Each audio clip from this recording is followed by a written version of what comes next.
Okay, what I'd like to do then is to move right directly into the main program. I want to introduce very briefly our speaker. Many of you have already met him. He was here about a year or a year and a half ago.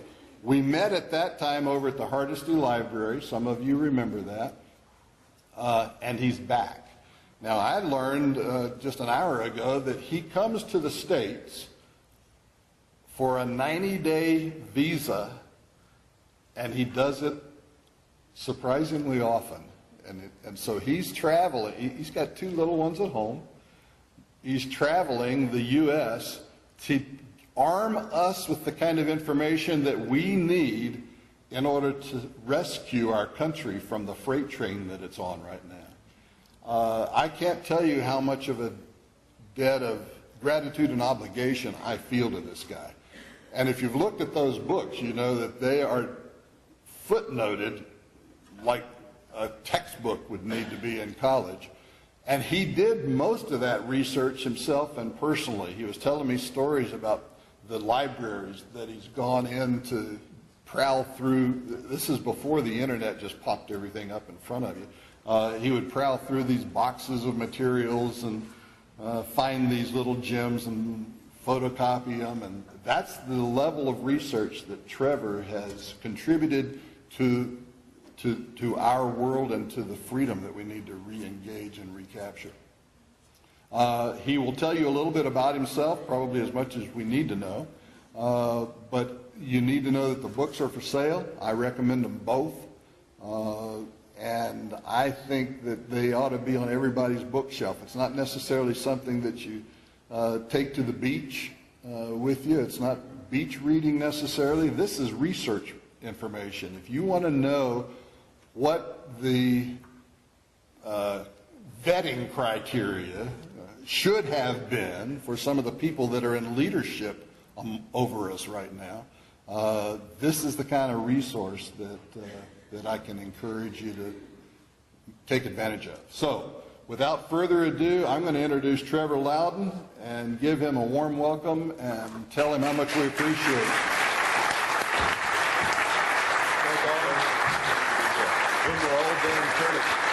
When we're all done, just turn it back over to Nate. Okay. So I'll take questions after Don, that's all right? Yeah, if anybody's still here. Okay. Thanks very much, guys. Can you all hear me okay? Thanks, Don. And can you understand my accent? If you have any problem, put your hand up. Because I elongate my E's. So I've just been in Texas, and I had eggs for breakfast, you know. So that's how I talk. That's how Kiwis talk. It's great to be back in Oklahoma. If every state was like this, there wouldn't be much of a problem. You know, this is a pretty conservative state, a very patriotic state, and people who stand up, and that's really good. I just want to have a little bit of a shout out to. I did a lot of work on that book over several years, but it wouldn't have happened. It never would have actually been born had it not been the work of Teresa here, my good friend Teresa Monroe Hamilton. She's just moved here from Idaho, and she's been a real friend for several years. She did most of the formatting for the book. She got it all organised, did a huge amount of work, and I'll be eternally grateful. And to Gary too for putting, you know, because obviously it took a lot of time away from him. But Teresa's a great friend, and she'll be a great friend to you guys here in Oklahoma. And I just met her for the first time yesterday.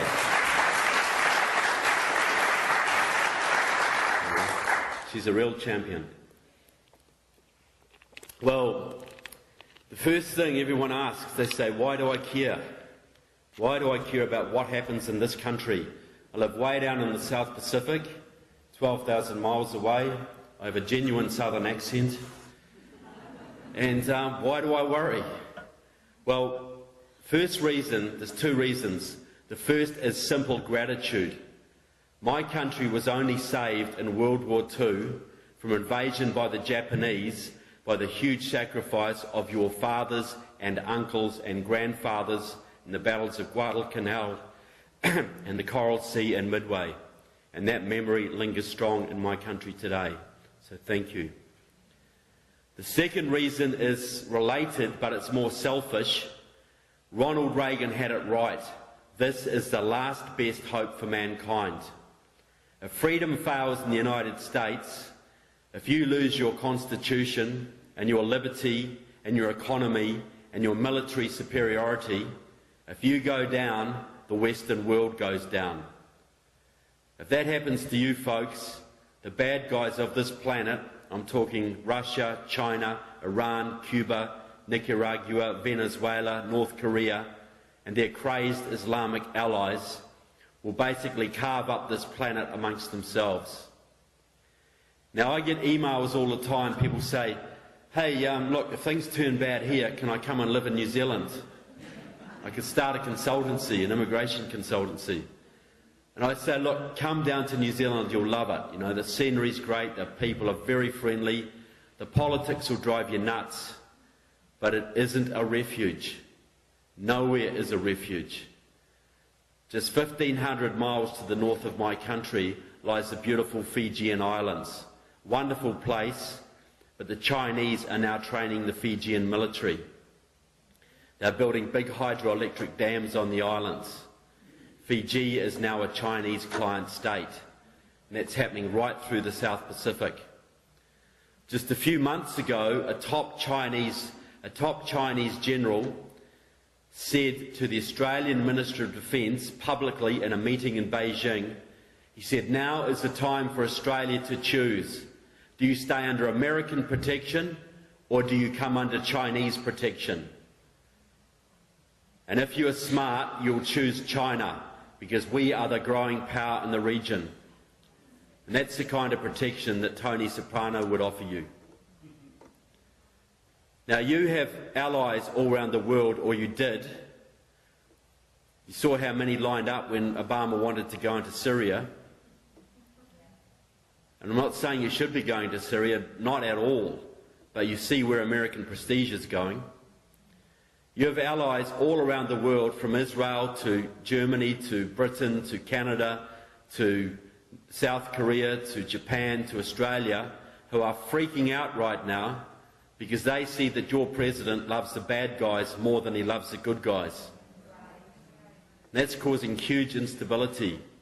Israel has its back to the wall now. They don't have an ally left in the region because of the meddling of your president, and they may be forced into desperate measures to save themselves, and those measures could put us into World War III.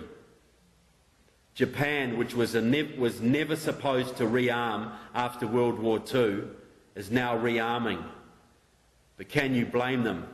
Would you trust Obama to protect you from North Korea and China? Would you trust Obama to protect you after he withdrew the missile shield from Czechoslovakia and Poland and basically gave Georgia back to the Russians? What happens to American allies, folks? They get treated no better than America. They get treated worse than America's enemies do. And that's serious. You have a president who cries peace all the time. He has a Nobel Peace Prize in his trophy cabinet, yet he is leading this country and this world into war. And it's a war that the good guys may not win. And that's why I'm here, folks, because if you go down, we all go down. If you are saved, we are all saved. Now, my book, it's got a pretty provocative title.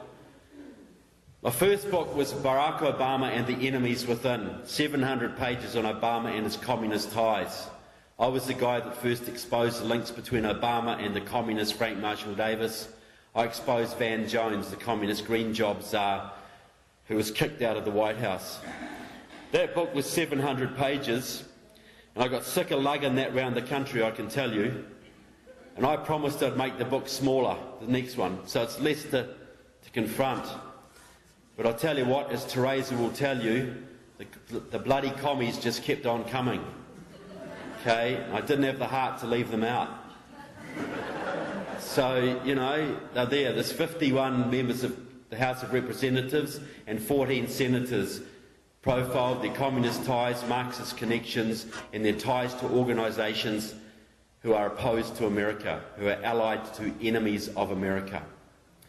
Now, to do a book like that 20 years after the collapse of the Berlin Wall, you'd either have to be crazy or you'd have to be very sure of your case if you didn't want to get laughed out of the country. So in a 700-page book, there's 80 pages of footnotes. They've been culled from research over 5 years in libraries, communist little bookshops, etc., from all over this country, from some of the seediest places in your country, I've got to tell you. Okay? So you sort of have to disinfect yourself after you come home. But I did it because I believed in what I'm doing. Now, the book's about the two big secrets of modern communism. And the first secret, they borrowed off the devil, because we all know that the cleverest thing the devil ever did was to convince people he doesn't exist. Now, what have the communists done in the last 20 years? Done exactly that, folks. Most people think, A, they don't exist, and B, if they do, they are no longer a threat. And that's enabled them to make huge gains that they couldn't have made in the previous conditions. The second secret, and this is hardly ever written about, in all the books on communism, this has hardly ever been touched on, yet it's the most important. It is the ability, the big secret is the ability of a tiny Marxist-Leninist party, maybe a few hundred comrades strong, to influence and control the legislative process in their country, to write the laws, to decide what laws are written to control their country. Now that sounds a little bit far-fetched because, like in America, there's probably less than 20,000 card-carrying communists. There's more than 340 million people. How could they dictate policy to you guys? But I ask you to consider, like when these guys stand for office, when they occasionally do, they get 25 votes or 30 votes. There's a few hundred of them, a few thousand of them here and there. I ask you to consider the number of votes you get isn't the only way to determine your political influence. Now, there's a man in Chicago called Al Capone. How many votes did he ever get? Telling me he didn't run that city? How many votes does the mafia get in Sicily these days? Telling me they don't run Sicily? Bribery, corruption, extortion, vote fraud, indoctrination, influence peddling. There's dozens of ways small groups can control whole countries. And the communists have made this a science, the science of Marxism-Leninism. The Marxism stuff is useless, but the Leninism is very effective, because that's how to gain power and how to keep power once you've got it. And it's proven very effective. Less than 2,000 Bolsheviks took over Russia in 1917, a country at the time of 160 million people. Less than 2,000. And they've had a lot of practice since then, I can tell you. So how they do it, especially in this country and most Western countries, is mainly through the labour unions. They are key. Now, in your country, you've been very lucky over the most of the last century, because your labour unions were controlled by hardcore anti-communists like Lane Kirkland and George Meany. Whatever their faults were, they kept the Reds out of the unions. But in 1995, your largest Marxist group, Democratic Socialists of America, even bigger than the Communist Party USA, which it works with, they staged a coup and they took over the labour unions. They took over the AFL-CIO, got rid of Lane Kirkland and his friends. They put their man, John Sweeney, in as president, and now their protege, Richard Trumka, is doing the job for them. Now what that did, now this is only about 11% of the workforce, but what it did, if you have control of the labour unions in this country, you have effective control of the Democratic Party. Because there's hardly a Democrat elected at any level in this country who does not owe his job to the labour unions. For manpower, for door knockers, for canvassers, for get out the vote, for vote fraud, for money, whatever they need, the unions do it for them. And he who pays the piper calls the tune. These guys are dependent on the unions and they take union instruction. So basically what happens is the communists set a policy, it might be, say, socialisation of student loans or Obamacare or whatever it is. They make it Labour union policy, the unions make it Democratic Party policy, and then the Democrats get it through the Congress, through the Senate, and signed off by the President. And that's how a tiny, tiny tail wags a very, very big dog. And they do it every day. Now, that sounds far-fetched though, you know, it's still a bit all airy-fairy. How about some real examples? Now, we'll go back to New Zealand, my country, back in 1984. That was the year we elected a socialist Labour government. The first thing they did was to enact legislation banning nuclear warships from our harbours. Now, as you guys were the only people sending nuclear warships into our harbours, overnight that destroyed the Australia-New Zealand-United States military alliance. ANZUS killed it stone cold dead, and it's still dead today. So how come at the height of the Cold War could a pro-Western, pro-American country like New Zealand so willingly turn its back on the Western alliance? You guys had saved our bacon only a generation before. So how could that happen? Well, this is how it was done. A few years after that, I had the privilege over several months of interviewing a New Zealander who had infiltrated our local Communist Party for our security intelligence services, the equivalent of your FBI. He was a government spy inside the Communist Party. And in 1983, he was given the greatest honour, him and 3 other comrades, the greatest honour any communist could enjoy. They were sent to Moscow to train at Lenin's Institute for Higher Learning in Leningradsky Prospect. Now this was like going to Mecca for a Muslim, okay? This was a big deal. Now this was not a small institute, this was 6,500 students at any one time. Many of them on 7-year courses, many of them with one-to-one tutelage. This was the training academy of the future world communist leadership, and almost every country of the world was represented. They're all taught Russian history to build loyalty to Moscow. They were taught trade union building. They were taught espionage techniques. They were taught racial agitation. And the most important thing they were taught, especially the Western comrades, was how to take Moscow's policies back to their country, and by using the labour unions and the peace movement and the social movements, turning those policies into the law of the land. And they did this countless times by using the Canadian Liberal Party, the British Labour Party, the German Social Democratic Party, the French Socialist Party, and of course, the American Democratic Party. That's how they destroyed your effort in Vietnam. That's how they got your government to withdraw support for the anti-communist war in that country, through the traitors in your Congress. That war wasn't lost in the jungles. That war was lost in your Congress.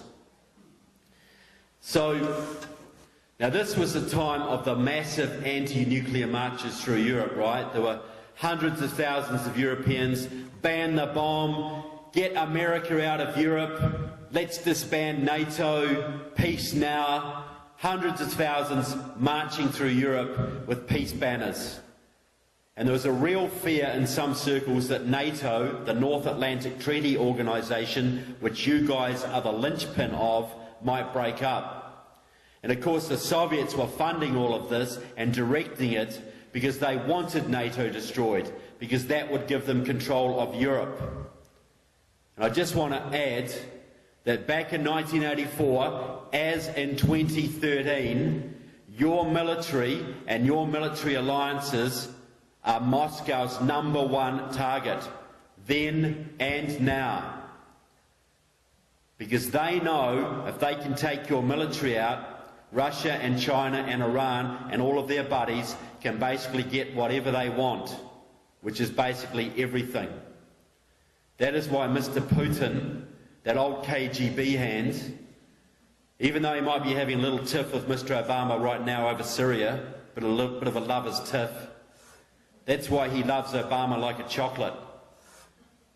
Because Obama is destroying your military in front of your eyes, and the Russians and the Chinese are rubbing their hands with glee.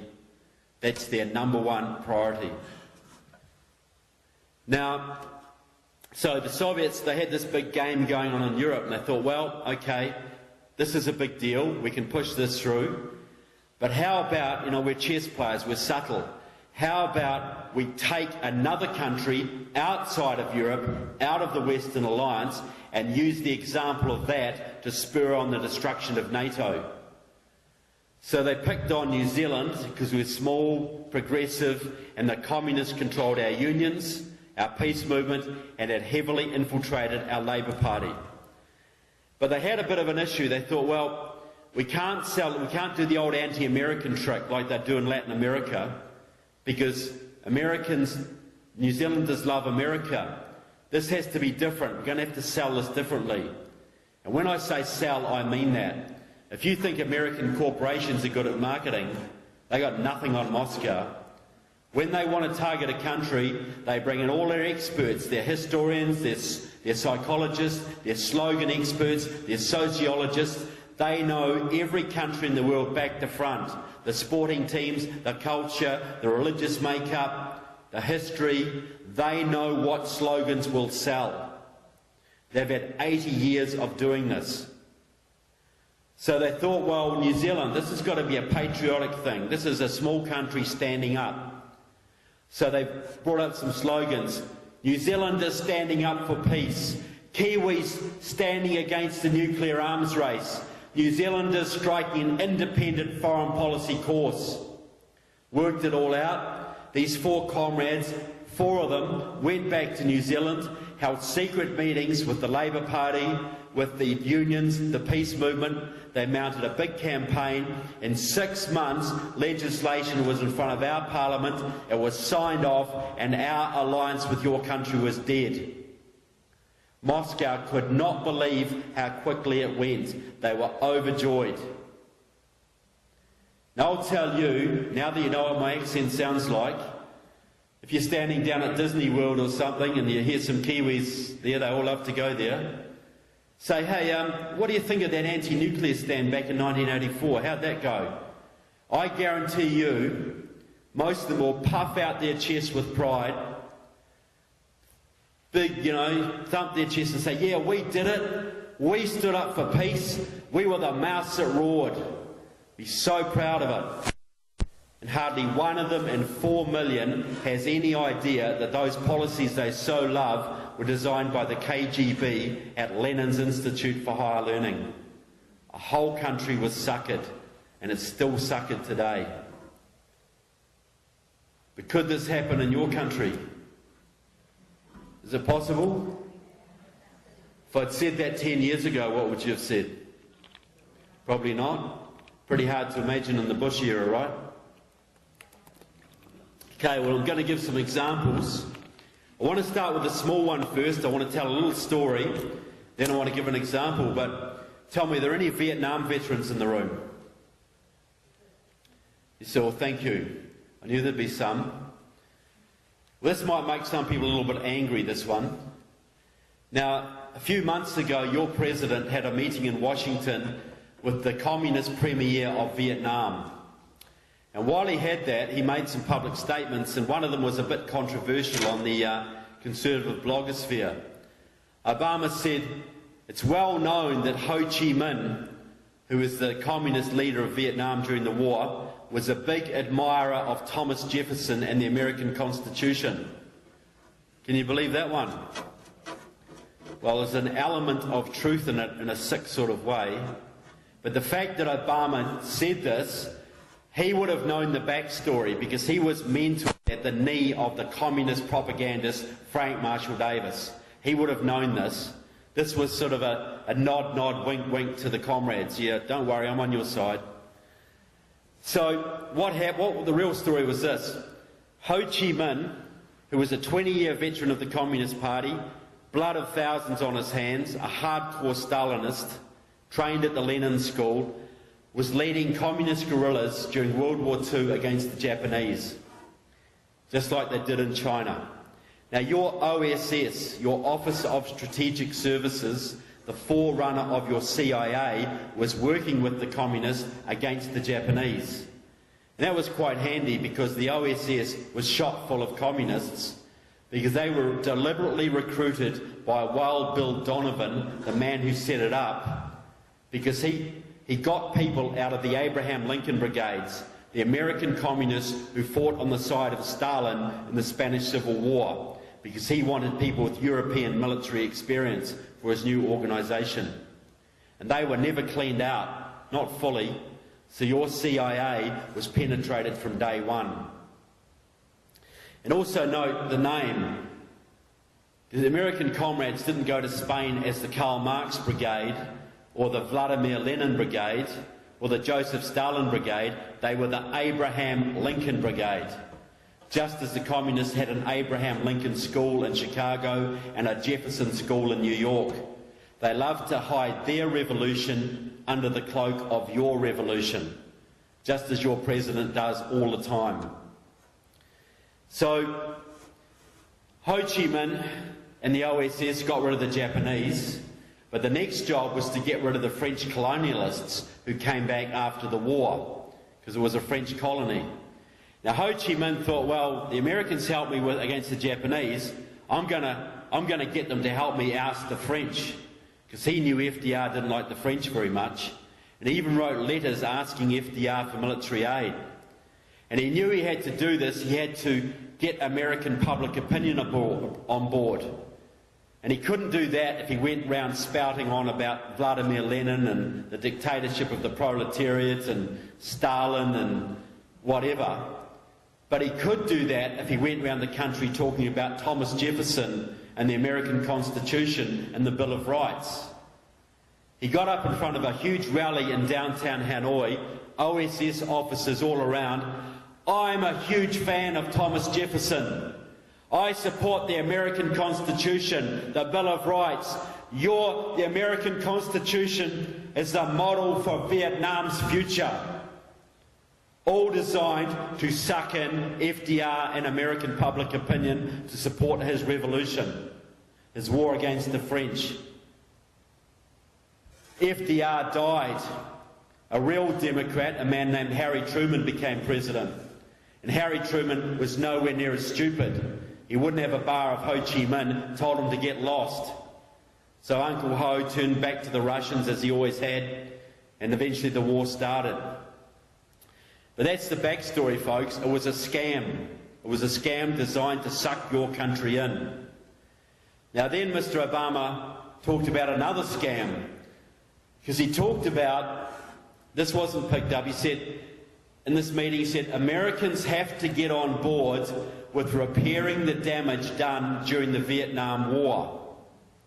Now what that means is, you guys have to send taxpayers' money to Vietnam to repair the damage done by bombing an Agent Orange. Okay? You'd be happy to do that, right? That's what he's talking about. Now, there's a little communist party in your country called the Committees of Correspondence for Democracy and Socialism. It's an offshoot of the Communist Party USA. Its most famous member is the lovely Angela Davis. I'm sure a lot of you remember her with the big afro and the murder charges. So they're a communist group, and their favourite country is Vietnam. They send delegations over there all the time. They love Vietnam. Now, a few years ago, they set up the Agent Orange Vietnam Responsibility Campaign. As a front group, they even got that great patriot, Charlie Sheen, to narrate a documentary for them. Now, the purpose of this group is to lobby your Congress for your country to pay reparations to Vietnam for the damage your soldiers did fighting that war. Now, I'm a bit old-fashioned, but I thought reparations were what the bad guys paid to the good guys. Someone damages your property, they pay you reparations. Isn't that how it works? So how come you are paying reparations to the people who started that war? How does that work? Now, the committees of correspondence has got they've brought several delegations from Vietnam to appear before your Congress, big sob stories, all the poor people suffering from Agent Orange. They've even brought little girls with no legs to sit before your congressman to jerk all the tears. Look at the poor wee thing, you know. We've got to sort this out. We've got to spend money to sort this problem out. Vietnam are our friends now. They've got a whole bunch of congressmen enlisted on this cause, a whole bunch of senators, Tom Harkin out of Iowa, Al Franken out of Minnesota, Jeff Merkley out of Oregon, several congressmen, Sheila Jackson Lee from Texas, John Conyers out of Michigan, that'll shock you. And before he left Congress and became a famous sex pest in San Diego, Bob Filner. Filner was even sent to Vietnam a couple of years ago to negotiate these reparations. That trip was paid for by the International Association of Democratic Lawyers, an old Soviet front now controlled by the Cubans. So a communist front organised this, a local communist party organised this, an international communist front paid for it, and one of your Democratic congressmen, the son of a Communist Party member, by the way, went to Vietnam to negotiate reparations from your country to theirs. Now, I know there are many, many veterans in this country suffering from Agent Orange damage, living in homeless shelters, in hospitals, living in the direst of circumstances. And I know there's never enough money for those guys, right? But there's enough money, according to your president, to send it to Vietnam to fix the problems over there. And it won't even go to the veterans in Vietnam. It'll go to the communist Vietnamese government to do with what they see fit. A transfer payment from you hard-working people to the communist dictators of Vietnam. And your president is on board with it, and there's legislation pending before your Congress now. And I wrote a chapter in this book. It's called The Vietnam Scam. It's all very well documented. That's 300 communists, that's all it is, influencing policy in your country right now. Does that make you a little bit angry? Should hope so. Okay, a bigger thing. Something that should resonate right through the South. Immigration, specifically the granting of amnesty and voting rights and citizenship to at least 12 million illegals, and God knows how many to follow. Now, certain elements in the Republican Party, like your favourite people, John McCain and Lindsey Graham and dear old Marco Rubio, have been going around saying this will be good for the GOP. Because these people, when they get citizenship, they're going to start voting Republican, right? Okay? Just like those 90% of the black population in this country who've been voting Democrat for more than 90% Democrat for 50 years, they're all going to change in a hurry, aren't they? And the 80% of the Jewish population who have voted Democrat for more than 100 years, they're going to change in a hurry? Now maybe these will. The Latinos are very socially conservative people. And if they are sold right, yeah, they could change slowly. But that's in 20 or 30 years, folks. We've got 2 election cycles to save this country. And I'm going to back that up later on. That's how much time we've got. We've got 3 years. You think they're all going to change in 3 years? They hate the Republican Party right now. There's a whole network of Spanish language radio stations in this country run by Marxists pumping out anti-GOP, anti-American propaganda 24/7. The GOP doesn't seem to realise this. So, but why does the left... No, well, I just will explain too. So why do these Republicans, who are smart people, support this? I would suggest the only reason I can think of, because they're beholden to certain vested interests like the Chamber of Commerce and certain agribusiness who wants cheap labour to staff their factories and farms. And that trumps your border security and your national integrity. A few more bucks in their pockets is far more important than the future security of your country. And those GOPers who support that, you may want to primary them out when you can. First opportunity. So why does the left want it? Why does the left want it? Well, the immigrants' rights movement, it's an old one, goes back to the 50s. That's when a man called Bert Corona came from San Antonio, moved to California, joined the Communist Party. He also joined the Democrat Party. He set up the Viva Kennedy clubs in the 60s, the first organised effort to bring Latinos into the Democratic Party. But he also set up a whole network through the Southwest of immigrants' rights support groups and organisations. He was the first man to support immigrants. Got a whole movement going. He trained hundreds of people, but 3 of them are very prominent today. One of them is a man called Gil Cedillo, a hardcore Marxist, until recently a leader of the California State Senate. I don't have to tell you which party he was from. Now, he is the man who got the DREAM Act pushed through in California a couple of years ago, which gave privileges and rights to the children of undocumented workers, of illegal immigrants.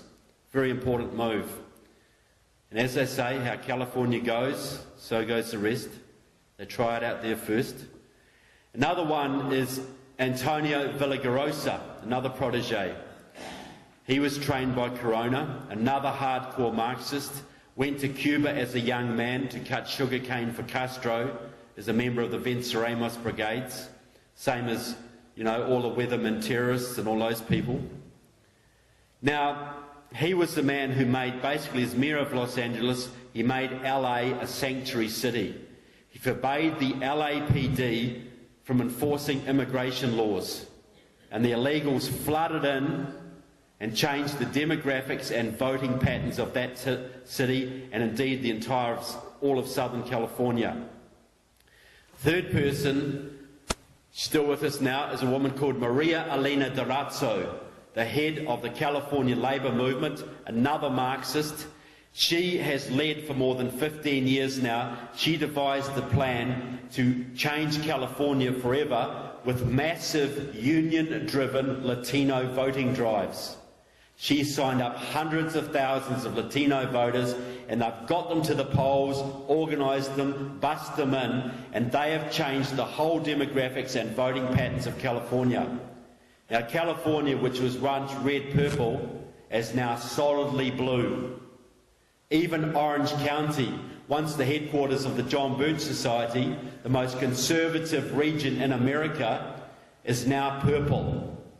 California is gone, and all the electoral college votes of that state are now locked up by the Democrats. And that was all done as a deliberate Marxist policy implemented by Durazo and Villagrosa and Cedillo and their comrades. Completely.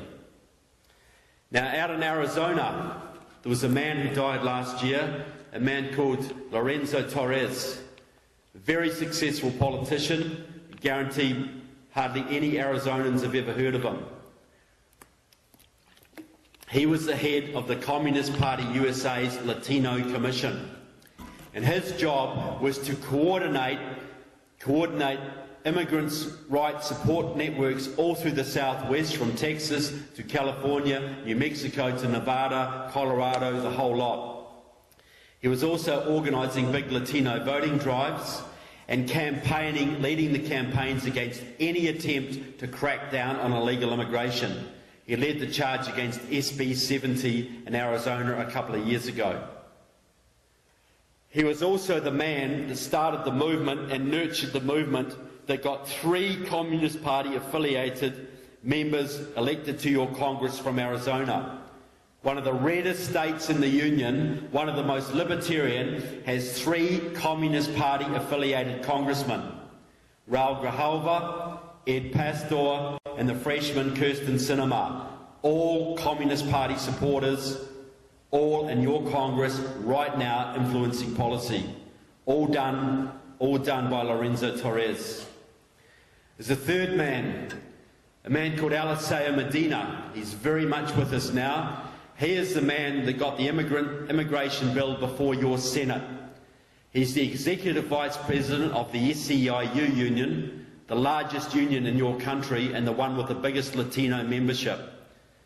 And he is right now, or has been, coordinating union members all around the country to riot and demonstrate outside the offices of Republican congressmen to force them and pressure them to bring a bill before this Congress, an immigration bill, to get it passed. Because it's his #1 priority. And he's been working with Raul Grijalva, the Communist Party supporter, and the leader of the immigrants' rights movement in your House of Representatives, Luis Gutierrez out of Illinois, a former member of the Marxist-Leninist Puerto Rican Socialist Party. They've all been working. Medina is the leader of the immigrants' rights movement, 100% in this country.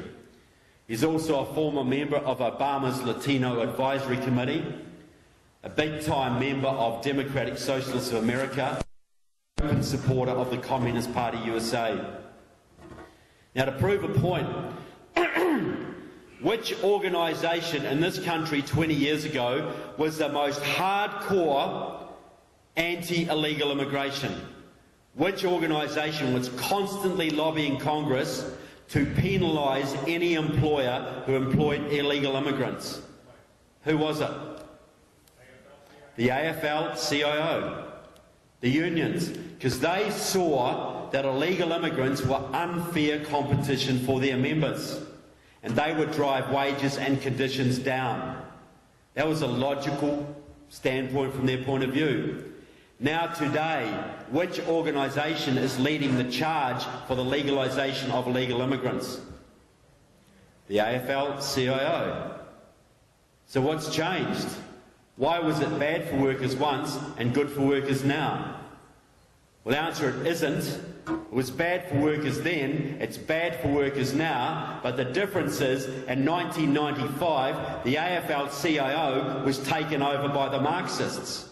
And illegal immigrants are not very good for workers, but they are bloody good for Marxist revolution. And that is now the agenda of the AFL-CIO. They will sell out their membership to get their revolution. That's what they're doing. And the man who engineered that change, who got the AFL-CIO to change their policy in 2000 at their conference in Los Angeles from anti to pro-illegal immigrant, was Eliseo Medina. He did it on his own, virtually. A Marxist got them to change that policy. So why does Medina want this? Why does the left want this? What's in it for them?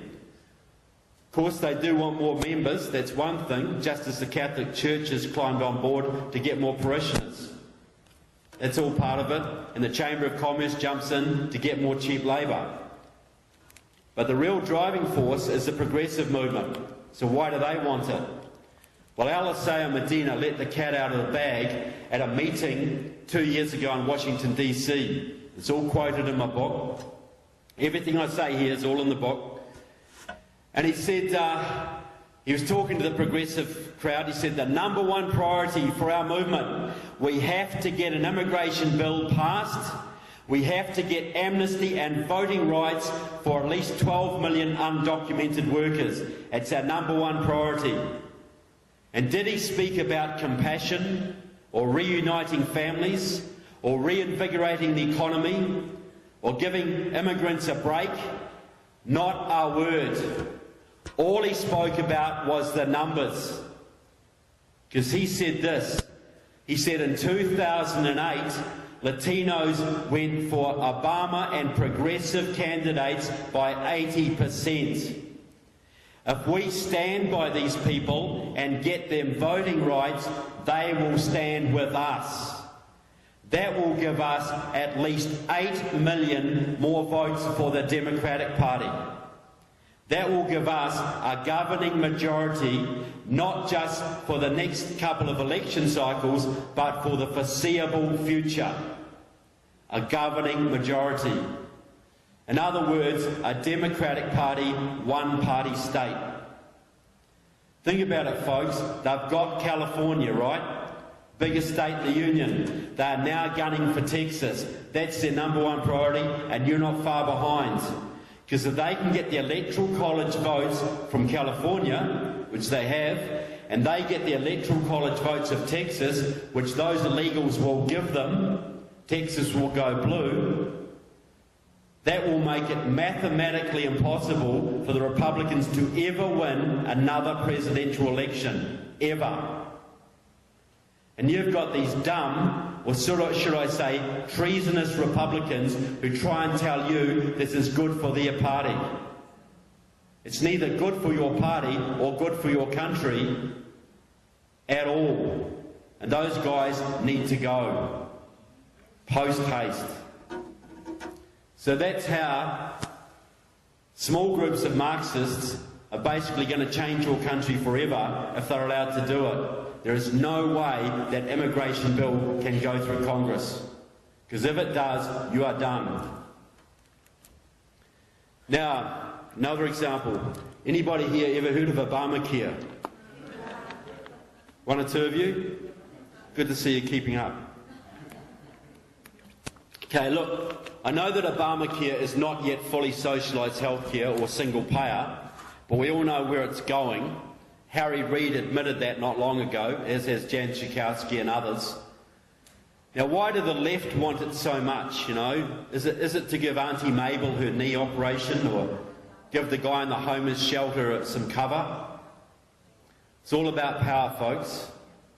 Now, they openly talk about the left, when they discuss this, they talk about Britain in the 1930s. At that time, the British working class was solidly conservative voters. They were pro-king, pro-country, and they didn't want a bar of that bloody socialist Bolshevik Labour Party. But in 1946, with the Beveridge Report and the introduction of the NHS, the National Health Service, socialised medicine, that shifted British working class support into the camp of the Socialist Labour Party, and it's never wavered since. Because it works this way, folks. If you've got socialised healthcare and you're dependent on it, no matter how bad it is and how much it sucks, and I come from a country that's had it all my life and it sucks big time, no matter how bad it is, you vote for the party who's going to keep it, not the party who wants to take it away. Once it's in, it's in. And these fools in the Republican Party say, oh, let Obamacare go through and it'll all screw up, and wow, and that'll show how bad things are, and we'll come in and we'll storm back. It's garbage. Once it's in, all they're going to do is make it more socialist. Every fault will be blamed on the too much free market left in it. Make it more socialist, because it's not about healthcare. It's about control. That's what these stupid GOP hierarchy don't understand. Now, just a point on healthcare, just referring back to my country, because there's something I've realised over the years, and I grew up with this. I had free school, free dental, free health, the whole lot, all the time. Thought it was wonderful, and I thought America was terrible because, you guys let people die in the streets because they can't get healthcare. That's what we were told. Well, it might be bad here, but what about America? The best health system in the world, and we were told it was terrible. But think about this, guys, if you're in a free market system, and a free market health system, and I know it's not free market here, but at least there's still strong elements of it, you are a customer. Now, you business people here, I know there's a few of you, how do you treat your customers? Like the king. Yeah, they're your lifeblood. You make friends with them. You build repeat business, referrals. That's what capitalism or the American system is about, isn't it? Business. Okay, if you're in a socialised system, when the government runs it, the budget is this big, right? Everybody's needs have to come out of that. So when you go into a socialist system, what are you then? You're a liability. You people in business, folks, what do you do with your liabilities? You get rid of them as soon as you can, don't you? So what if you're a 75-year-old guy and you've got prostate cancer and you need $100,000 worth of chemotherapy to extend your life 3 or 4 years, right? What if your next door neighbour's 25 and he's got leukemia and he needs $100,000 to extend his life 20 or 30 years where he can work and pay taxes? Who do you think is going to get the chemotherapy? Who do you think is going to be wheeled into a little room down the end of the corridor and given lots of morphine and left to die? Who do you think? We don't even think of it as rationing in my country. We just accept that if you're old and you're a useless eater, you're a consumer and not a producer, you do not get the same level of care. You know, what responsible doctor with a fixed budget, this fixed state budget, is going to give $100,000 to a 95-year-old when he's got a 7-year-old girl with cancer right next to him? What's the doctor going to do? What would you do? So that's the only way it can work, folks. These fools who think they're going to get the same level of care under socialist healthcare as they get today, they are totally dreaming. You imagine if the government ran McDonald's. There'd be 2 burgers on offer and you could only get them on Tuesdays. That would be the way it works. And that's how our healthcare works. I could go on and on. I'll give you a whole bunch of examples, but I'm not here for that. But okay, so the father of the single payer or socialist healthcare movement in this country is a man called Quentin Young. Now the guys, I'm sure Teresa recognises this man. Now this guy's pushing 90 now. I tell you what, in my darker moments, I wish he'd moved to Britain 15 years ago, because he wouldn't be with us now. But he didn't. He stayed here and enjoyed your system. He's been pushing this for 50 years. He set up Physicians for a National Health Plan, a whole bunch of networks, organisations, dozens of them. Worked with the AMA, worked with Canadian doctors, worked with several of your congressmen like John Conyers to get single-payer bills in front of your Congress on several occasions. And every time they've been voted down. But in 2009, with the Affordable Health Care Act, don't you have fraudulent advertising laws in this country? Don't you? Well, they finally started to make progress. And it's not surprising that the progress was made under Obama, because for many years in Chicago, Quentin Young was Mr. Obama's personal physician. He openly claims credit for indoctrinating Obama into the ideas of socialist healthcare. And he talks about how Obama used to be a big fan of single payer when he was an Illinois state senator and nobody paid attention to him. Quentin Young was a 40-year veteran of the Communist Party USA until he left that group to set up Democratic Socialists of America. So a Marxist indoctrinated your president into socialist healthcare. And I'm telling you, it was Democratic Socialists of America, 7,000 members max, who have given you Obamacare. They used their unions that they control. They used their control of the Congressional Progressive Caucus, 80 members of your House of Representatives. That's a caucus they set up with Bernie Sanders. They've used all of the groups, front groups under their control. They've been pushing this for 50 years now. And they've got it in, and their next step, they're working on it right now, is to make it fully single payer. Obamacare was just step one. Next step is single payer. It's all documented in my book, all quoted. Now, to prove a point, just before the last election, the Obama campaign released a little video. It was designed to mock Mitt Romney. It said, "Hey Mitt, guess what? You know how you don't like Obamacare, you're going to get rid of it. Well, the man who designed it for us, the architect of it, their words, was John McDonough, a former Massachusetts state rep and a former Harvard academic. He designed Obamacare. And guess what, Mitt? Ha ha. John McDonough also designed Romney Care, so the joke's on you. Now, it's true that McDonough did design both systems. Romney got a system a bill out of the Massachusetts state legislature, which is shot full of Marxists, and he pushed it back and tried to make it less socialist, but a compromise was reached and he got stuck with it. What the Obama campaign didn't say was that John McDonough was for several years the Boston head of Democratic Socialists of America. So McDonough, the Marxist, designed Obamacare. A whole bunch of Marxists and DSA pushed it through the unions, through their front groups and through the Congressional Progressive Caucus, and another Marxist out of the same group indoctrinated Obama into it. Don't tell me a small cannot change a country.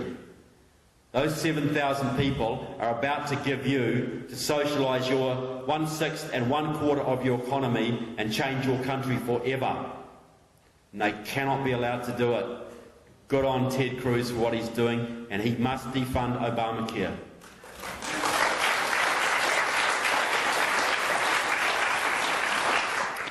Okay, now the other big feature of my book is really, anybody here ever applied for a job with the federal government who's not too proud to admit it? Okay, now I'm not talking defence jobs, they're perfectly legitimate, and probably at least 0.5% of the rest are legitimate. But okay, did you have to get a security clearance, sir? Yes, I did. The FBI, they went through your underwear drawers, did they? They do your family background though, and your history and your associates and people you went to school with, and you know, and for high jobs they go through your drug habits, overseas travel, everything. Okay, you understand what I'm talking about then. So that's, I think that's fair enough. If you want a job with the federal government, they should know who you are and if they can trust you, because you might be guarding a nuclear facility one day. You might be guarding the president. You might have sensitive secrets on your desk. There's a whole range of reasons why you need to be trusted. But what if you put on a suit and tie and you stand for Congress or the Senate and you get elected and you get put on the Science and Technology Committee or the Armed Services Committee or the Intelligence Committee or the Judiciary Committee, and you have sensitive documents coming over your desk every day, and you have the power to reach into the bowels of the federal government and get almost any information you want, and you have the power to influence the whole direction of your country, and indeed the whole free world, how much scrutiny do you get then? Big fat zero. So if you're an enemy of this country, a foreign intelligence service, wouldn't you want to get a few people into Congress? Wouldn't that be one of the smartest things you could possibly do? So what if you're like, what about, say, Barbara Lee, who was a former member of the Committees of Correspondence, who's been to Cuba at least 6 times to conference with the Castro brothers? What about Rosa DeLauro, top Democrat, who's a very close relationship with the head of the Connecticut Communist Party, who's incidentally the daughter-in-law of a former Soviet spy? What about Judy Chu, that beautifully coiffed Chinese lady out of California, who used to hang around with the Communist Workers' Party, the most violent Maoist sect in your country? What about Patty Murray out of Washington State, who hangs around with the Communist Party up there? Or Tammy Baldwin, who's in the support network for the Colombian narco-terrorist groups? Or what about Danny Davis and Jan Schakowsky and Jerry Nadler, who've all been card-carrying members of the Democratic Socialists of America? Or Jim McDermott, who's had a communist as his aide and went to Iraq for a propaganda visit paid for by Saddam Hussein's intelligence services? Or Raul Grijalva, who's written for the Communist Party publication? Or, Barbara Mikulski, who used to go down to Nicaragua and propagandise for the Sandinistas? What if you're someone like that? How much scrutiny do you get? You get none, because they will say the media is meant to do it. And now you understand why they took over the media a long time ago. Because they knew they had to get people into your government. And they had to make sure your media did not expose them. And they're there, folks. You've got members of the Congressional Progressive Caucus who go down to Cuba on a regular basis to confer with the Castro brothers, and he boasts about this, I quote him in the book, how to change US policy to make your country open up to Cuba, to relax travel and trade restrictions. Now, what did they used to call it when people from your country would go to an enemy country and confer with them on how to alter policy in your country? What was that word? Treason. What was the penalty for that, folks? It's happening every day. Every day. There are people in your Congress who are allied with Cuba, with China, with Iran and North Korea, the Socialist International and the Russian Communist Party. In there right now. And you see them on TV every night in their suits and ties and their beautiful haircuts, and they are selling you out every day. But I don't want to depress you folks with any of that. I'm a little bit late. Look, it's pretty tough, folks, but I'm here to tell it like it is. Wasting my time if I didn't. I wish it wasn't like this, but it is like this. Look, if I thought there was no hope for America, I'd be back in New Zealand right now, building bunkers and stocking up on baked beans. And I'm not mocking prepping at all. You should all be looking into that. But in 2008, the left thought they had a slam dunk. They had the House, they had the Senate, they had their man in the White House. Their agenda was already written out, and those 60s revolutionaries who failed back then, who'd been burrowing into your government and your unions and your academia for 40 years, they were going to have their revolution. Their time had finally come. All their ducks were in a row, and they were going to steamroll Middle America out of existence once and for all. The great Satan was about to be taken out. But in 2009 and 2010, something miraculous happened. And I do not use that word lightly at all. You guys happened.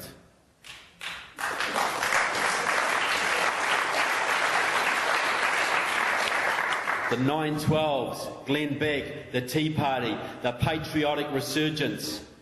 You guys came out of left field, or should I say right field, and you took me as much by surprise as you did the left, but you blogged and you emailed and you marched and you rallied and you phone banked and you agitated and you put some spine into that GOP, and you guys took back the House in 2010. And what did that do? That brought the agenda of the left to a grinding, screeching halt. They had it in the bag. 40 years of work was coming to fruition, and you guys bloody well took it off them. And some of you are surprised why they hate you. Why they call you dirty names. Racist, teabaggers. Do you think if you hadn't been effective, if you hadn't taken it off them, they'd bother? They hate you because you took away their toys. You took their prize off them. I've got to say, folks, I know how tough it is in your movement, how dispiriting it can be sometimes. But you really need to give yourself some credit. You need to give yourselves a huge pat on the back. Because had you not did what you did then, all the left's agenda would be in now. Cap and trade, card check, immigration reform, Obamacare, all of it would already be there. Obama has openly said he would have got a lot more of agenda through without the Tea Party Republicans. He's admitted that. You guys saved your country. You gave it a second chance. Now, is that worth a pat on the back or not?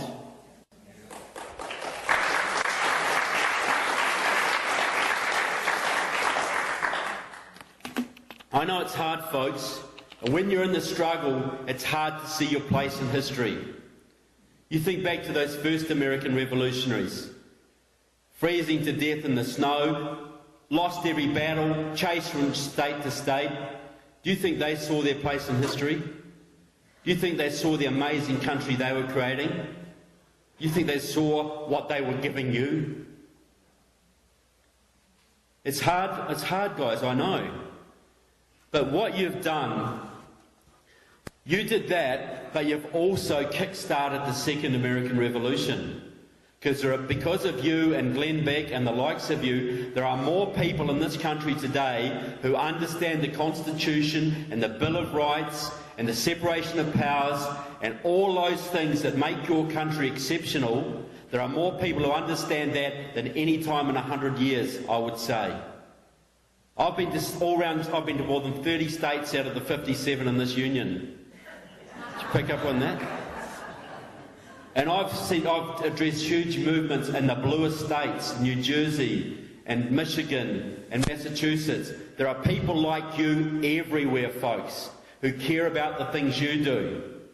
Everywhere.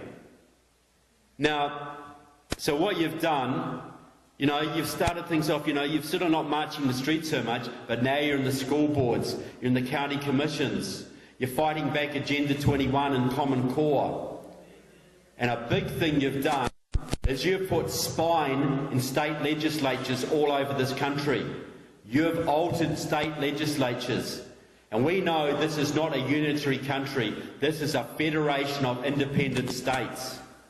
And because of your work, a whole bunch of states are now able to give the finger to the federal government. Now, isn't that a wonderful thing?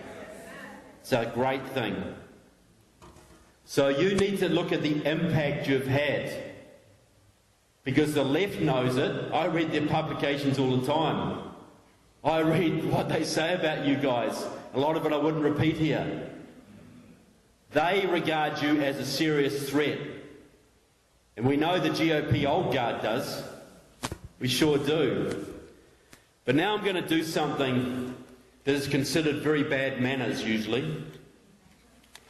When you come into a country as a foreigner, it's considered very bad manners to offer advice on how you should run your country. It's not kosher, is it? Okay? But stuff that. Alright? I come a long way and I'm going to do it. You can listen or not. I get asked all the time, what do we do, right? Now, pretty much you do what you've been doing, but I'm going to say a few things. Now, there's a lot of options before your movement. I look at you all over the country, and some places you work well with the GOP, and some places you don't, and some places you're disunited, and some places you're really on target. And there's options in front of you. Now, okay, first option, you can go and form a third party. And I know there are people here who want to do that. I know there are people all over who want to do that because they're so disgusted with the leadership of the GOP. And I can understand it. I really can. And if we had a 20-year time frame, I'd say go for it. I would stand by them. But I think we have a 3-year time frame.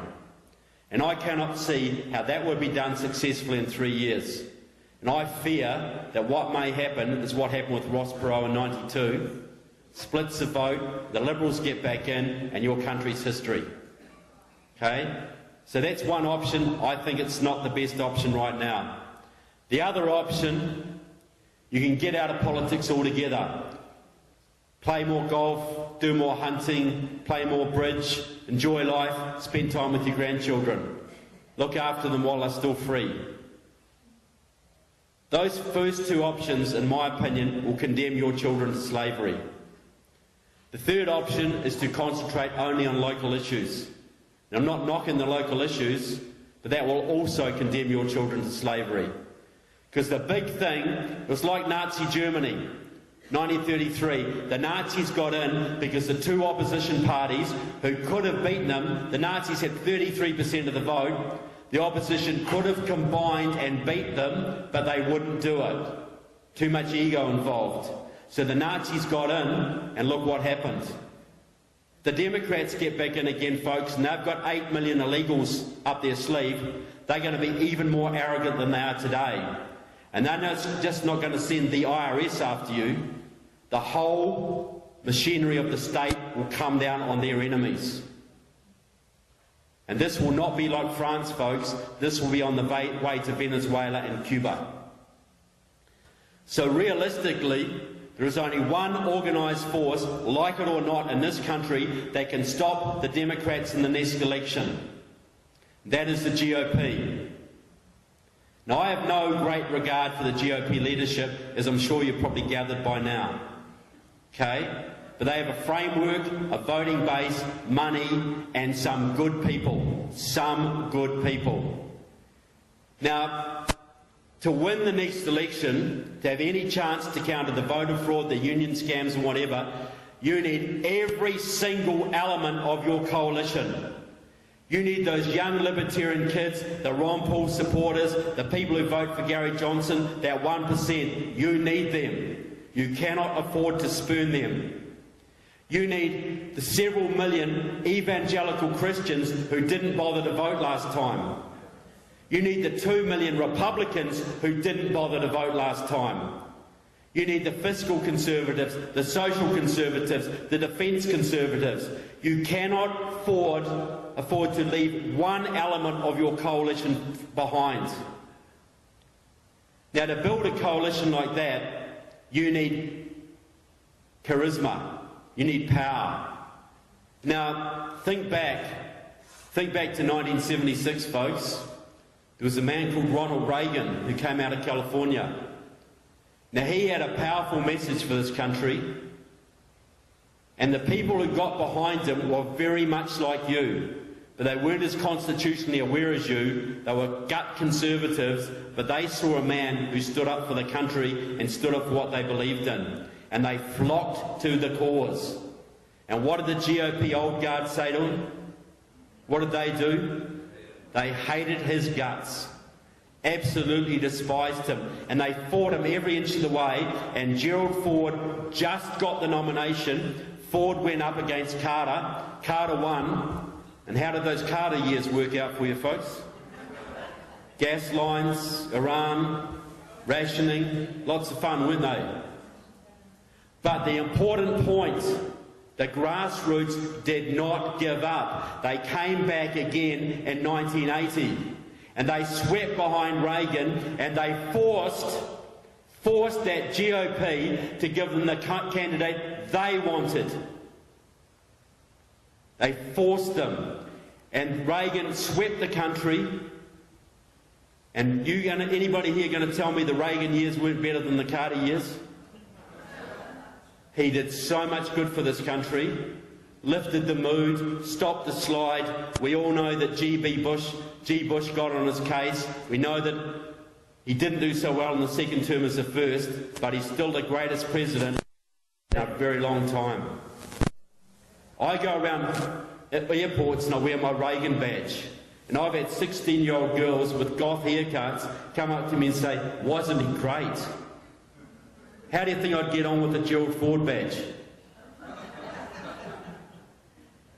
And people tell me, they say, yeah, to get the young people, we need this really hip, we need a young, hip guy, liberal values, smart suit, nice haircut. Well, I'm sure some of you know that that's not true, because the man out of Texas, Ron Paul. Now, this foreign policy things I disagreed with Ron Paul on, but I'll tell you what, on the Constitution, the Federal Reserve and things like that, he was a principled man and he never backed down. And what's his big fan base? Young people. Not the most charismatic guy in the world, not young, not hip, not cool, not liberal, and they love him like a chocolate. Don't they? So don't ever tell me you need to compromise your values to get the young people. To get the young people, you need to stand true. They will rally. Now, okay, so right now this country is Carter on steroids, right? So we need a Reagan on steroids to fix that. We don't just need to fix it, we need to go way beyond Reagan. We need to restore your constitution and gut the federal government. Gut it. Okay, we need to do that. So to do that, we need someone of principle, but we need even more than that. Now I'm going to suggest, this is what I do. Now, anyone could come up. There could be anybody springing up in the future. But right now, there's one man I could see who could lead this charge. Ted Cruz. Okay?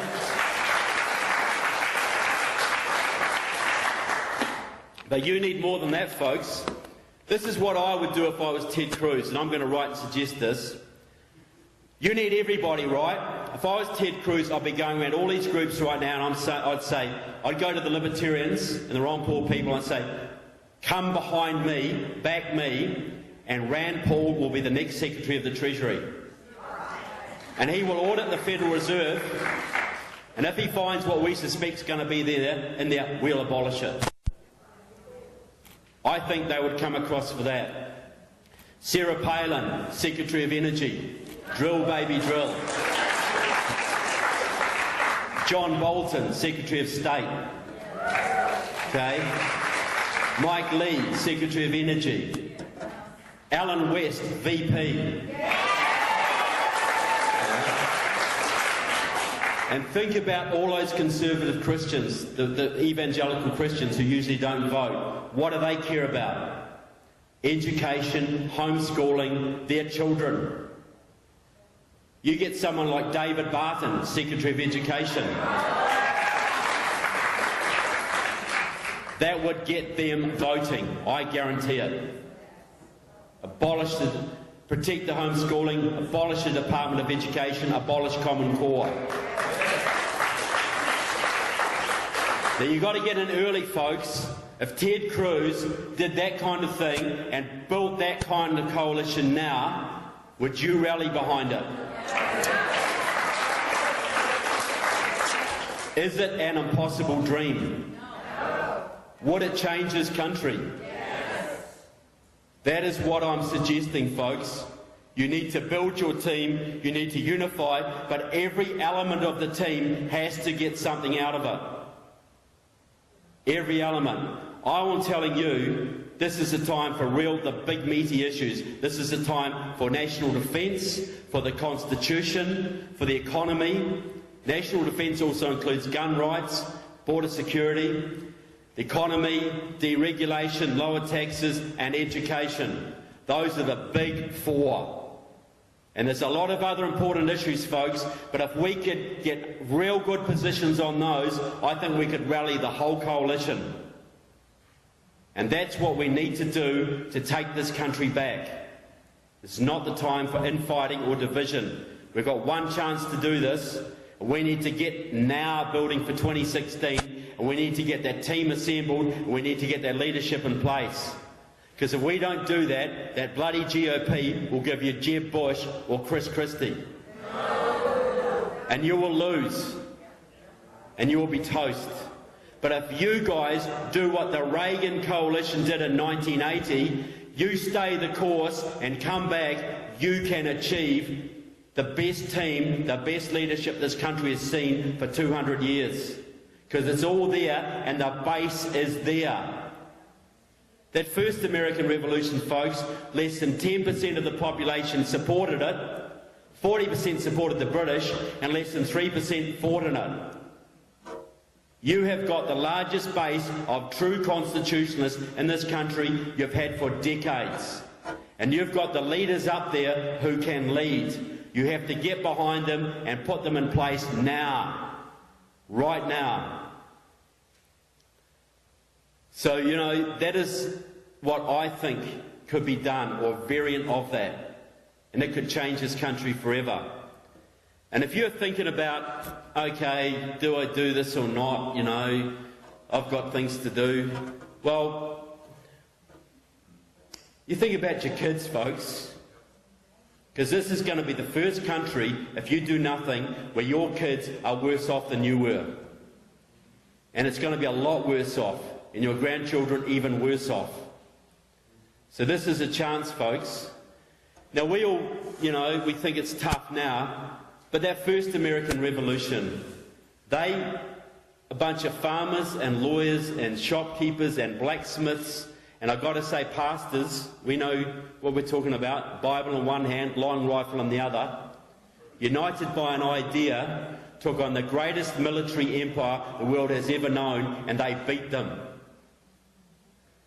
And there's a great quote from Goethe that I love, the German poet. If you are bold, powerful forces will come to your aid.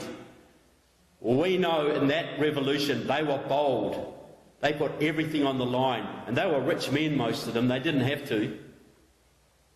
They put everything on the line, and powerful forces did come to their aid. One of them was the French, but there was a lot more than that. There were miraculous things happened. That revolution never should have been won, but it was. Now I'm telling you folks, if you stand up now and are bold, do you think powerful forces will not come to your aid? Do you think amazing things that you cannot foresee right now will happen? Why is it different now?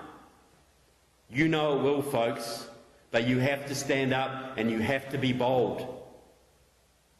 That's the only way it can happen. So we all look back, to get some perspective, those first American revolutionaries had little idea of what they were doing. But we can see now, because we look back in history, we can see the incredible sacrifice, the incredible bravery, the courage, the fortitude that they endured. Because we can see it from history. They were chased across every state. They were freezing and starving in Valley Forge. They were done, almost defeated. But they came back to the surprise attack at Yorktown and beat the British. It's never over till it's over. Exactly. George Washington, he understood it was miraculous. Absolutely he did. Okay, it's tough now, folks, but if you want some perspective in this, you want to make some decisions, because you've had 5 years of this, and it's hard work. But what I'm asking for is another 3. I'm asking for another 3 to save your country. Because at the end of 3 years, if you have done your darndest, win or lose, you can look at your children and you can say, I did my best. And that's worth something, folks. It really is. But you've got a decision. So you look forward, get some perspective. Look forward 200 years. Some high school in this country, some young kid is going to get up in front of a civics class and he's going to say, guess what, guys? I did some research. You know how we've studied history, that second American Revolution back in the 2000s, when a lot of people thought this country was done. The patriots stood up, and against all the odds, they took back the country and restored the Constitution. And the liberty and prosperity we enjoy today, we owe to what they did back then. Well, guess what, guys? I did some research into my family. I look back. I found out that my great-great-great-great-great-grandma and granddaddy, they were 912ers in this town. How proud would you be? I just want to say to you folks, thank you so much for what you're doing for your country, for my country, and for liberty. God bless America, and God bless you all. Thank you.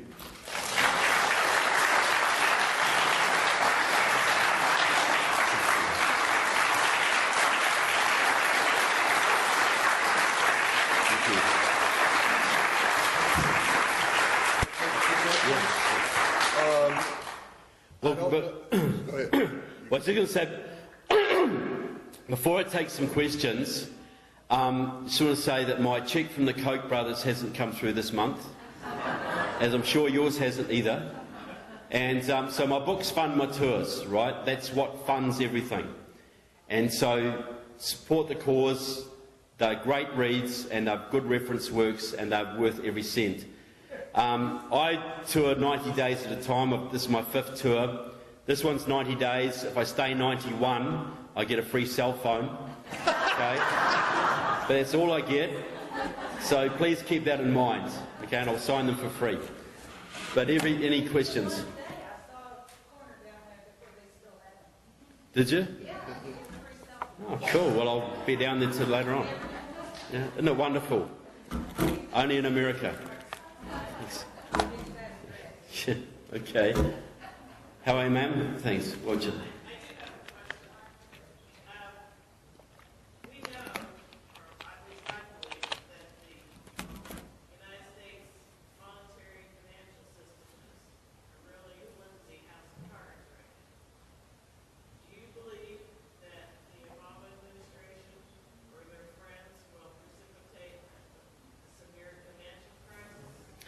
Yeah, look, yeah, it is. There's several ways it could go. Like, I think it is as flimsy as you say. It could topple at any time. I think they're trying to keep it up. If he has any chance, if the Democrats have any chance of winning the next election, I think they will try and keep it going till then. I think other things that they might more rely on starting a war in the Middle East to rally people and also to flood this country with Muslim immigrants to, tip the balance in their favour. I tell you what, if the Republicans got back in again, though, I think they'd withdraw the house, they'd pull the rug out straight away then, and you'd be dealing with Ted Cruz or whatever. We're dealing with a huge catastrophe first day in office. So, yeah, maybe they'll do that, introduce martial law. There's a whole range of options. The Department of Homeland Security is stocking up for a reason. And they're preparing for civil unrest because they know that at some point you could be facing economic collapse.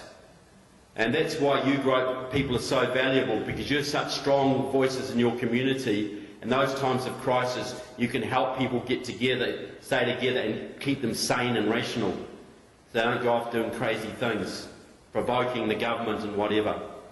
So, yeah, look, it's possible, man, but I don't have a crystal ball on that one.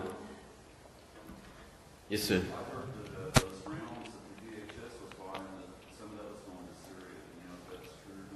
I don't know, but look, it wouldn't surprise me in the least, There's all sorts of illegal stuff.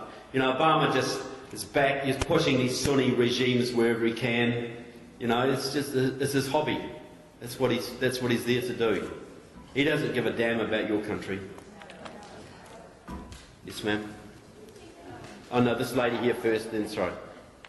I do not believe that Obama won the last election legitimately, and I do not believe that he will stop at anything to keep in power in the next election cycle. Yeah. And I also have not seen anyone of any kind of power or fortitude stand up and say this was not a legal election. So what's to say that no matter how much hard work or money that we put into this next election, that we are going to get any kind of result? There isn't, to be honest, and the voting fraud is a big problem. Like the GOP signed an agreement with the Democrats about 15 years ago they would not contest voting fraud. I don't know when that expires. That's handicapped. That's a legal agreement they signed.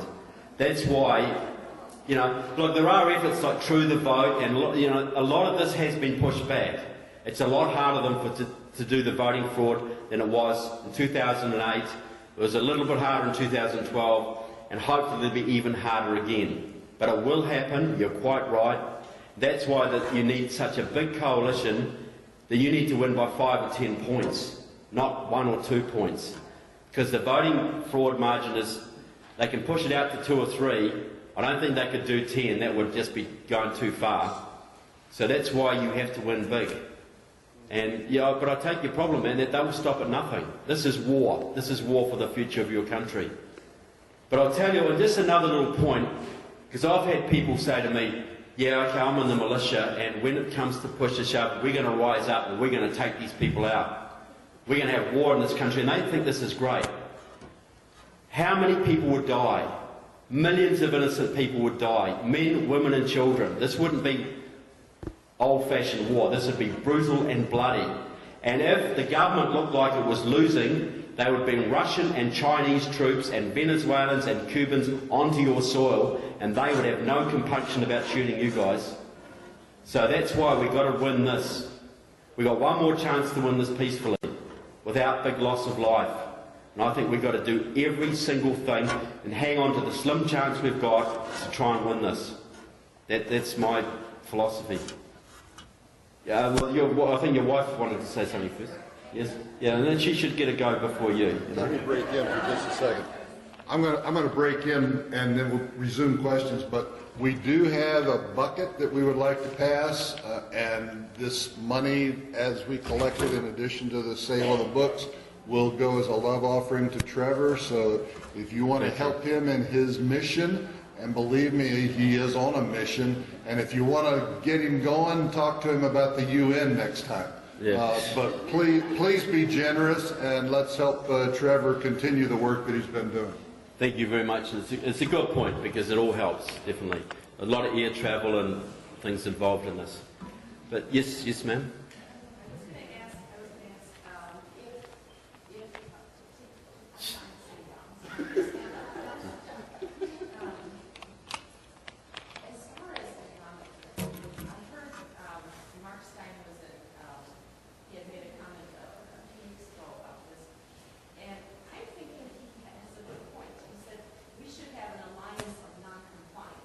Enough of us say we are not going to accept Obamacare. We're not going to provide the IRS with our personal medical information and all that. If enough of us do that, maybe we can topple it down. Look, absolutely. Look, every possible way, and an alliance of non-compliance is a pretty cool way, you know.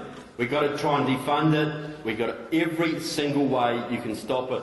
Hold it back, retard it, or whatever. I agree. And Mark Stein is a very smart guy, and I'll usually listen to what he has to say. Yep, absolutely. Yes, sir? Yeah.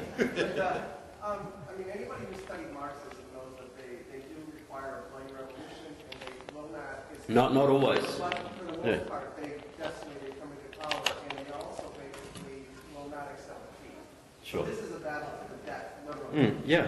Your thoughts on Obama and his people needing to provoke a bloody revolution just by whatever they want to do, because that's maybe the only other way that they can use martial law. Yeah. Yeah. If we're working within the system, that's great, and that's one of the things we play by the rules. They don't. They won't accept that. And your thoughts on it there? Yeah. Look. I understand exactly what you're saying. They would love it. They would love for a militia group in Michigan to go out and start shooting people in downtown Detroit or something. They would love it, because that would give them an excuse to crack down martial law. They would love an uprising. Maybe not yet, but a year or two down the road. That's why our side has got to be so disciplined and so peaceful and so ethical. You know, Glenn Beck's got it right, you know. There may come a time where people have to fight, and I'm hoping that never happens. And you know, if the Marxists can take this country over peacefully, they will, and then they'll just kill all the people they don't like. But, you know, if they have to do it bloodily, they're getting themselves into position to do that. And if these guys who think they can go out in a big blaze of glory think they're going to win against them, you know, I know that I love your Second Amendment. I love it that you're all armed, because that's the only thing that's keeping you free up to date. The only reason you've got any amendments left is because you've got that Second Amendment.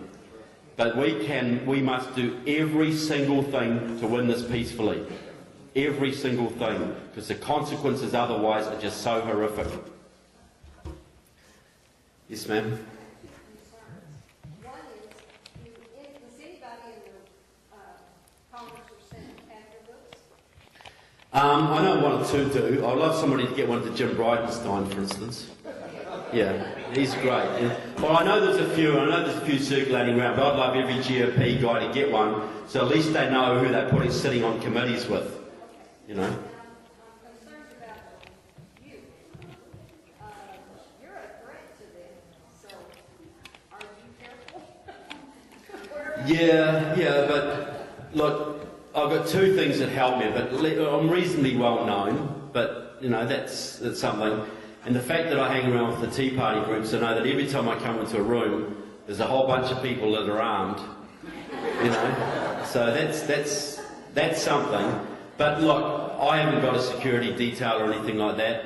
If some rich millionaire wants to give me a bodyguard, that's great. But I just do what I think has to be done. And if somebody wants to take me out, well, they can do it.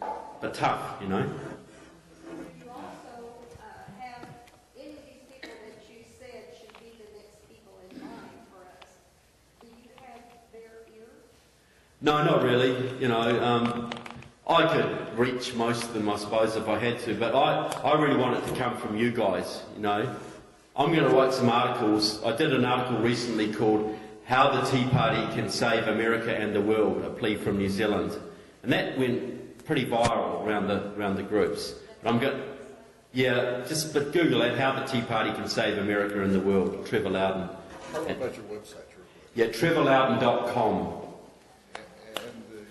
And I've got another website too, and Teresa's helped me a lot with this. It's called KeyWiki, and that is like a Wikipedia of the US left. There's 63,000 profiles on that of commies, socialists, congressmen, state reps, anarchists, peace activists, unionists, academics, journalists, ratbags, you know.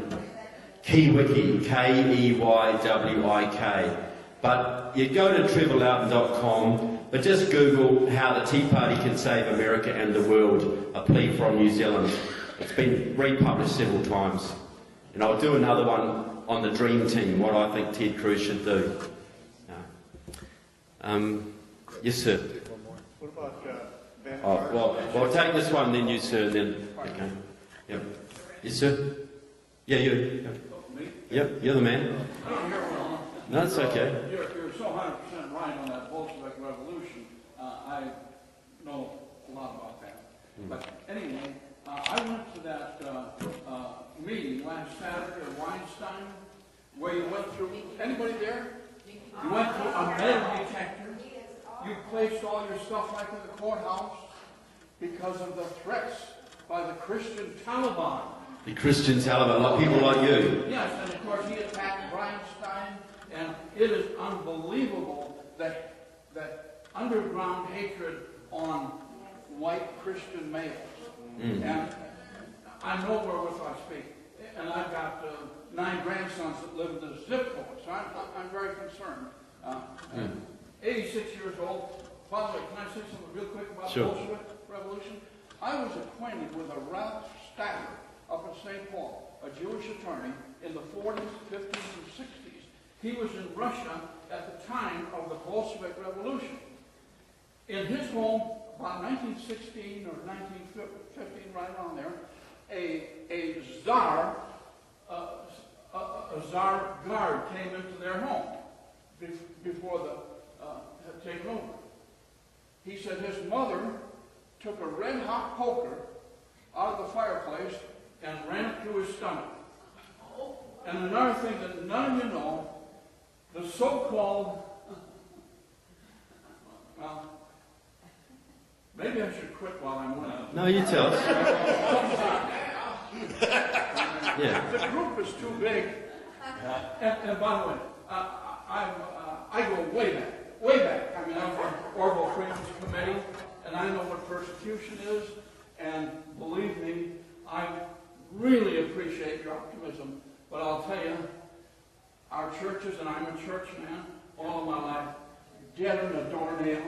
I mean, you could go to every church, maybe not this one, I don't know, in this city on a Sunday morning and would not have a clue what's going on in this country. Sure. And we know that's a problem, sir, but... Several groups, and I know with the world I speak. I quit. I was in with Fred Slicker. He's an attorney, very fine guy. I said, Fred, I'm going to quit while I'm winning. He says, Cliff, who says you're winning? By the way, my kids are attorneys. And anyway. Well, thank you, sir. Okay, thank you. There's one more man up the back. Yeah. What about Ben Carson on your dream team? Yeah, well, look, he could well be there, you know. Like, I know he's a great man. The only negative thing I've heard is he's a bit soft on the Second Amendment. And that may be true, it may be not. I've just heard that rumour, but that's all I know. But I know a lot of people always mention him when I say that. And I need to do more research on him, but he's a pretty fine man, I can tell you that. Oh, I didn't say Secretary of Defence actually, but I said Secretary of State John Bolton, but he might be a good Secretary of Defence too. Yeah, but I think, you know, there's probably a lot of other people you could suggest, but I think that's the strategy. Is Ted Cruz should be going out now saying, I want to lock in the Libertarians, I want to get those conservative Christians voting, because the GOP, they go after these independents all the time and they ignore their own base. If their own base had voted last time, they would have won the election. You know, and they spit on their own base and they wonder why they lose. You know? I have to take the last question, ma'am. I'm of the belief that our president should not come through Congress because what have they done? I like Ted Cruz, but saying that, I don't think they should come from Congress. Well, it shouldn't necessarily come from Congress. But what do you think of Who?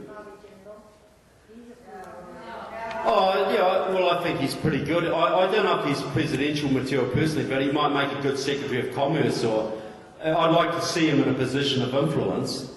I don't know enough about him, and I just don't see him as quite charismatic enough, but I don't know. He's certainly someone who should be in the leadership. The one I see, I just can't see Ted Cruz being beaten right now for charisma and guts and integrity and stand up, you know. And then there might be someone comes along tomorrow, who knows. But I think he's going to play a significant role, that man. Why are the Republicans not fighting the Obamacare like they should? Because they're gutless wimps who just don't care. You know, they're basically trying to sabotage Ted Cruz. They are like the same Republicans who were there in Reagan's day. If those John Boehner and Karl Rove were back there now, back in Reagan's days, they'd be fighting Reagan just like they're fighting Ted Cruz now. There'll be no difference because they care. They just think they're so cool and they're the elite and they run things and manage things and they don't want anybody to ruffle feathers. You know, this is the time for ruffling feathers, folks. If we're going to ever ruffle feathers and cause a stink, this is the time to do it. Anybody who isn't prepared to do that shouldn't be in Congress or the Senate. Simple. You know, you think back to Winston Churchill, you know. There's Neville Chamberlain, there's Winston Churchill. Neville Chamberlain, we can work with Hitler. He's not, you know, if we build bridges, we can work with this man and we can have peace in our time. Winston Churchill, he is a fascist dictator, he is a menace to Europe and he must be stopped. Who do we remember now? Who is regarded as a feather ruffler in his day? You know, that's the way it goes. But I just want to say to you folks, thanks very much, Don, for doing everything. Thanks for the whole team for being here tonight. I do regard you as a team. I do regard you as friends. And I do regard you as the best people in this country. So keep doing what you're doing. You're on the right path. Just stay the course. So thanks very much for having me here tonight, folks. Thank you.